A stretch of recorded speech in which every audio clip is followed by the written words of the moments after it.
Қайырлы күн баршаңызға. Бүгін сіздермен өте дәмді болып шығатын 4 түрлі майонезсіз салаттар дайындайтын боламыз.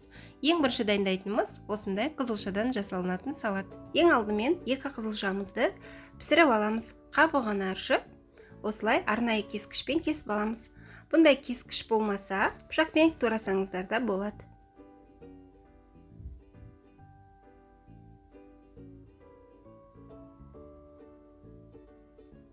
Кеңірек ыдысымызға салып аламыз. Және бізге осындай қызыл пияз қажет болады. Сіздерде қызыл пияз болмаса, ақ пиязды сәл аз сұйық майда 1-2 рет қуырып алсаңыздар болады. Және бізге көкшіп қажет болады. Мен осындай кинза пайдаландым. Сіздер аз көк немесе ақ желкен пайдалансаңыздар болады. Ұсақтап турап салатымызға қосамыз.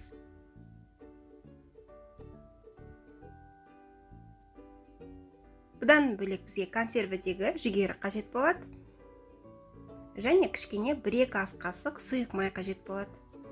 Кішкене тұз, қара бұрыш қосамыз. Бәрін жақсылап араластырамыз. Бұл салатта ең маңыздысы қызылшамыз өте дәмді болу қажет, яғни тәтті қызылша болу қажет. Қызылшаны суға пісірген кезде, немесе духовкада пісірген кезде тұз қоспай пісіреміз. Сол кезде қызылша әдемі дәмді болып шығады. Ыдысымызға саламыз.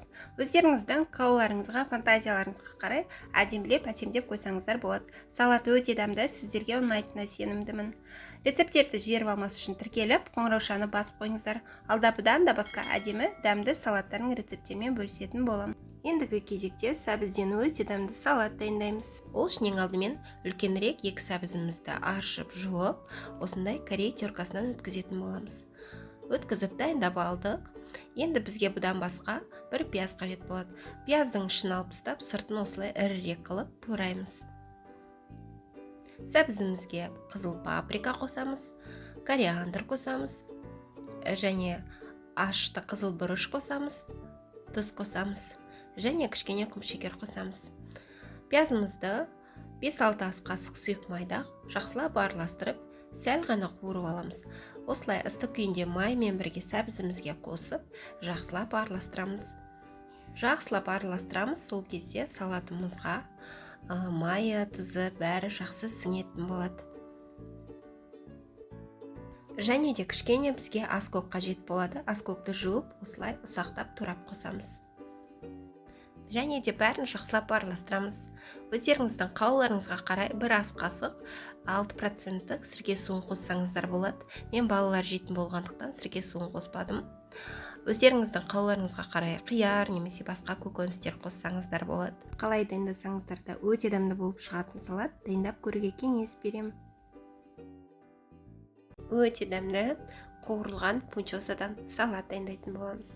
Ең алдымен 1 сәбізімізді корей теркасынан өткізіп аламыз. Осылай өткізіп алдық. Бұдан бөлек бізге 1 қияр қажет болады. Қиярды осылай қиғаштап, ұзынша қылып тураймыз. Және бізге кішкене кинза қажет болады. Сіздерге кинза ұнамаса, укроп, петрушка, басқа көкшөптер пайдалансаңыздар болады. Пунчозамызды суда 5 минут қайнатып алдық. Осылай бірден суық суға салып, одан осылай сорғытып шығарып аламыз. Табамызға сәл май құйып, ең алдымен сәбізімізді салып қуырамыз. Сәл кішкене қуырып аламыз. Қатты көп ұзақ қуырып тастамаңыздар. Үстінен бірден қиярымызды салып, және де 1-2 рет араластырамыз. Және де болгар бұрышын ұсақтап, жіңішке қылып турап қосамыз. Менде мұздатқыштан шыққан болгар бұрышы осылай салып пайдалансаңыздар болады. Үстінен қызыл ашты бұрыш, паприка және кориандр қостым. Бәрін жақсылап сәл араластырып қуырып аламыз. Осы қуырған кезде үстіне пунчозаны бірден саламыз. Және де бәрін жақсылап араластырып жібереміз. Пунчозаларыңыз ұзын араласпайтын болса, қайшымен осылай орталарын бөліп кесіп жіберсеңіздер, бәрі жақсы араласатын болады. Сәл араластырып, үстінен дәміне қарай тұз қосамыз және көкшөптерімізді саламыз. Сіздер сарымсақ, соя соусын пайдалансаңыздар болады, сол кезде өте дәмді болады. Етпен жасасаңыздар да болады. Өте дәмді салат қалай дайындасаңыздар да. Менің арнамда бұдан да басқа әдемі дәмді салаттардың рецептері бар, өтіп көрсеңіздер болады. Ол үшін ең алдымен қарнымызды жуып, жақсылап осылай пісіріп аламыз. Піскен қарнымыз сәл салқындаған соң осылай ұзыншақ қылып тураймыз.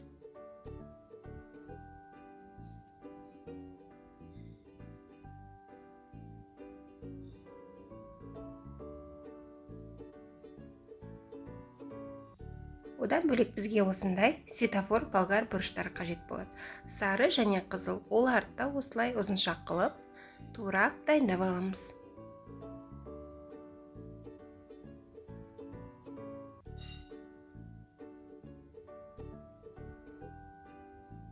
Және де осындай редискамызды жуып осылай 4 бөлікке бөліп турап аламыз.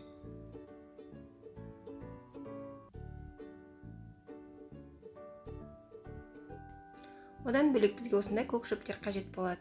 Аскөк пен кинза пайдаландым. Сіздер ұнатпасаңыздар, басқа да көк шөптерді пайдалансаңыздар болады. 2 тіс сарымсағымызды осылай турап аламыз.